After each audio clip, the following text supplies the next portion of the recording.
as considered the marketing savior for the... People were also painting her out to be the problem. She could never do enough. She could never speak out. Several WNBA players have expressed frustration over Caitlin Clark's lucrative offer from a European team, arguing that their years of experience in the league warrant higher pay. Many feel overlooked, believing their contributions and longevity should be reflected in more substantial contracts. Caitlin is helping to grow the league. These women understand that, but she cannot be babied as a rookie. That's all I'm at. Caitlin Clark's potential move overseas could be a major blow to the WNBA. As the highest paid player globally, she may finally receive the recognition she deserves, playing in a league that values her talent without the shadow of resentment from those hoping for her failure. It wasn't what it is. The quality of basketball may have been up to snuff, and you had somebody as popular as own signature shoe had to deal with Nike and all of this other stuff, but the bottom line is, very few people gave it. Why would Caitlin Clark remain in a league where even her own teammates appear to turn against her? Following the viral eye poke incident, Nalissa Smith was seen laughing with Dejounte Carrington, underscoring the lack of support Clark faces, even within her own— Ow! Oh, I'm sorry. You poked me in the eye.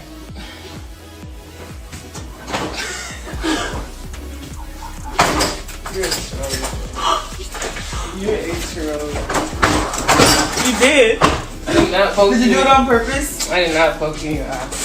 Caitlin Clark's own teammate, Nalissa Smith, was seen laughing as Dejounte Carrington mocked Clark by mimicking her and asking, "Did you do it on purpose?" Shockingly, Smith didn't defend Clark, leaving her isolated and unsupported even within her own team as the moment went viral. Like, well, hold on, man. This woman is booed up with the girl that poked Caitlin Clark in the eye. They're making videos making fun of Caitlin Clark. Caitlin Clark's team has shown little public support, even choosing to highlight Nalissa Smith's season over addressing the controversy surrounding Clark. With opposing players making it clear she's unwelcome in the WNBA, and her own teammates joining in the mockery, Clark now has even more reason to consider the EuroLeague offer. If she leaves, the WNBA may soon find itself desperate and pleading for a return, once it realizes the magnitude of what it let slip away. Caitlin, in every post-game press conference, she came out and talked about the kind of hateful comments that she was getting. If she came out and told everybody the reason why she has personal security that goes with her every single place, it's a lot. And so it's not just Caitlin Clark fans or Indiana Fever fans. It is not all going in one direction. Caitlin Clark's potential contract with a European team isn't just another career move.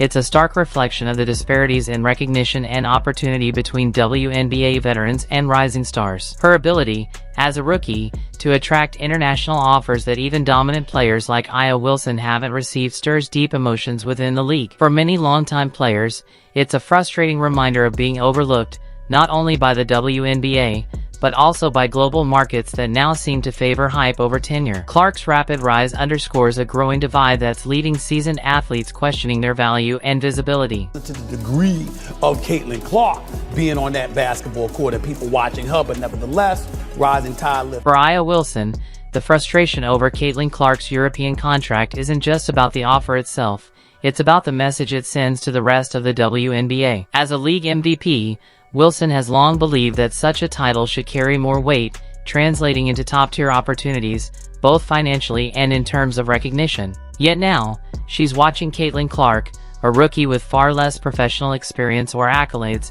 receive the kinds of offers that someone of Wilson's caliber would expect. To her, it's a troubling sign that merit isn't always the driving force behind opportunity. People that laid the groundwork that deserve shine as well. Here's what we're going to do. Are they playing now? Here's what we're going to do. Are they playing now? We don't have Andrea. Remember, you got to we don't have any of the women, Chanae. They'll come back on. We'll revisit this conversation. Aya Wilson's frustration runs deeper than Caitlin Clark's European offer. It exposes a painful truth in the WNBA.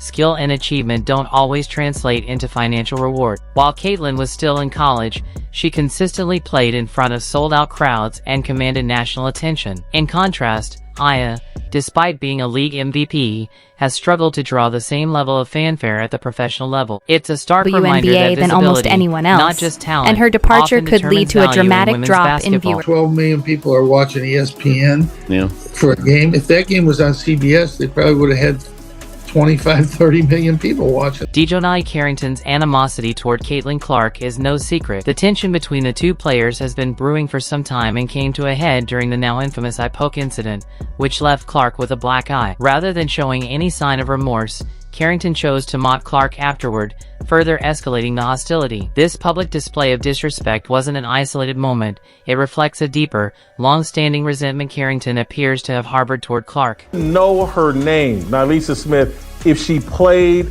on any of the other 11 teams, she was the second overall years ago in the WNBA draft. Decent player, but no one would know. She played with Caitlin Clark. People know her name. She has no respect. She can't tell her girlfriend, hey, we ain't doing. Carrington's resentment likely stems from Caitlin Clark's meteoric rise as the new face of women's basketball, a level of fame and success Carrington has yet to achieve. While Carrington is undeniably talented, she hasn't reached the same spotlight, fueling a sense of bitterness. This tension was only intensified by the eye poke incident, making Clark's rapid ascent feel like a personal slight. To Carrington, it may seem as though her own hard work and dedication are being overshadowed by someone who hasn't paid the same dues.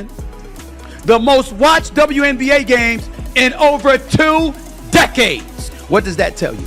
That tells you that before Caitlin Clark came along, it wasn't nearly as popular. It doesn't mean it wasn't growing in popularity over the last 2 to 3 years. But 3 years ago, WNBA was in that. What's particularly troubling about Dejounte Carrington's behavior is how she seems to relish Caitlin Clark's misfortunes. Instead of showing remorse for the injury she caused, Carrington mocked Clark, implying she takes pleasure in her suffering. This goes beyond professional rivalry, it's personal. Carrington's resentment and disrespect have been an ongoing challenge for Clark in the WNBA. Adding to this toxic dynamic, Nalissa Smith has aligned herself with Carrington, sharing in the hostility. After the eye poke incident, Smith was seen laughing with her girlfriend about Clark's injury, displaying a shocking lack of empathy for a fellow player. Such behavior is alarming, especially from athletes expected to uphold professionalism. Their amusement at Clark's pain highlights a deeper, troubling culture within